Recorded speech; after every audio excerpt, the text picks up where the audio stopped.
Eto na, mayroon na hong gustong iparating at sinasabi ngayon ng mga Pilipino sa Amerika na makipag-kasundo raw at lakadin, pakiusapan ni Pangulong Marcos Jr. si President Donald Trump na magkikita sila ng July 20 hanggang 2022 kung saan pupunta ang Pangulo working visit sa Estados Unidos. Kaugnay po ng kinakaharap na problema ngayon ng mga Pilipino sa Amerika. Pakinggan natin itong report na ito.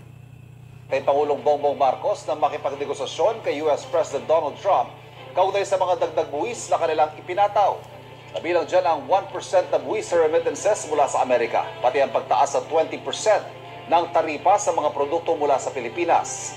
Dagdag pasakit daw ang dagdag taripa sa Filipino community dahil sila rin ang kadalasang kumukonsumo sa mga produkto mula sa Pilipinas.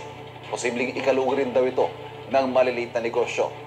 Ay kay Philippine Ambassador to the United States, Jose Manuel Romualdez, isang dagdag taripa sa mga inaasahan pag-uusapan ni Marcos at Trump sa kanilang pulong.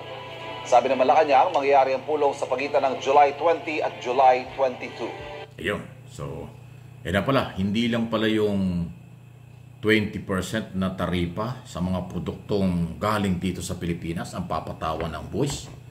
Meron palang another 1% doon sa mga remittance. Ay alam naman natin, napakalaki po ng remittance. Pinapadalang dollar, pera ng mga Pilipino sa Amerika dito sa Pilipinas. Inuulit ko, number 1 po ang mga Pilipino sa Amerika sa nagpapadala ng remittance na gagaling sa buong mundo o sa iba-ibang bansa. Kasama palang tataasan yun.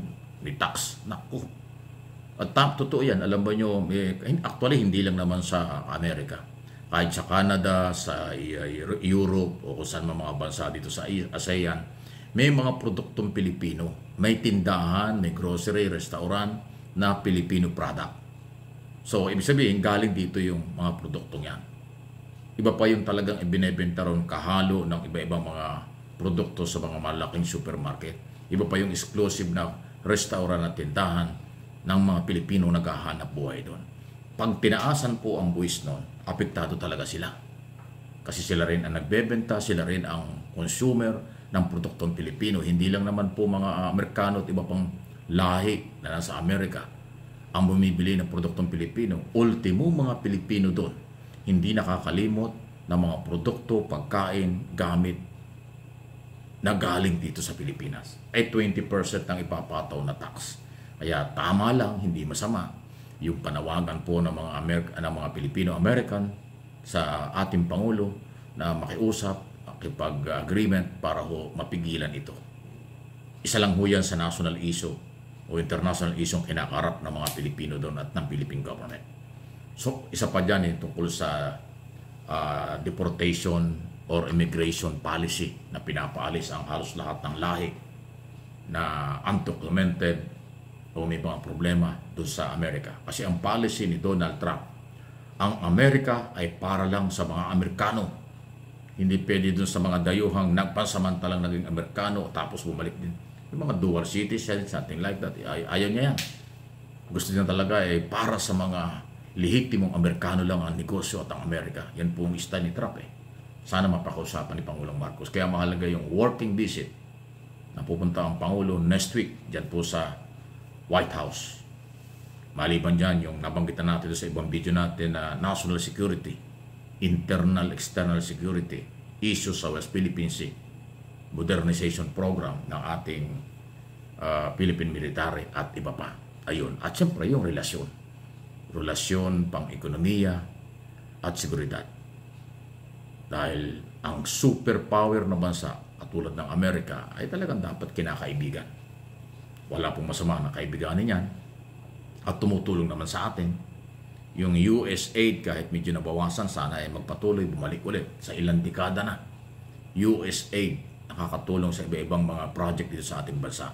Pansamantalang hinurdyan, binawasan yan dahil sa pag-upo ni President Trump noong January ng taong ito, nagbago po ang pag-uutang, pagpapautang at pagtulong pinansyal ng Amerika sa buong mundo o mga bansang kanyang tinutulungan.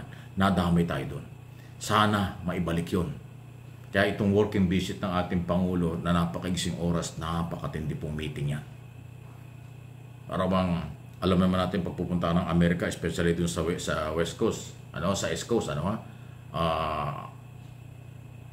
hindi biro yan. 14 hours ngayon California plus another 6 hours papunta or 5 to 6 hours papunta ng East Coast. Kaya ganun pong kalayo yun. Ang punta ng Pangulo doon 20, tapos babalik 22. Ay di ba? Halos kalahati ng kanyang schedule, puro travel, papunta doon at pabalik. Kakaunting oras yung mga meeting, pero napakarami ng mahalagang meeting na pag-uusapan. Ewan ko kung paano kakasiyahin yun. Good luck na lang, Mr. President. Tagumpay mo sa meeting na ito ay para sa mga Pilipino dito at sa abroad. Maliban lang doon sa mga Pilipinong galit sa iyo, mga Pilipinong ayaw sumuporta sa iyo, mga Pilipinong kritiko mo, nakakalungkot man pero meron ganon. Ano man ang gawin mo, bumabatikos pa sila. Lalo na yung mga Duterte, wala nakitang positibo sa iyong gobyerno. Sige, bahala ka na. So yan po, ano inyong masasabi dyan? At kapakanan ng mga Pilipino, hindi naman yan hindi ipaglalaban. Yan ay patuloy na ipaglalaban ng ating gobyerno.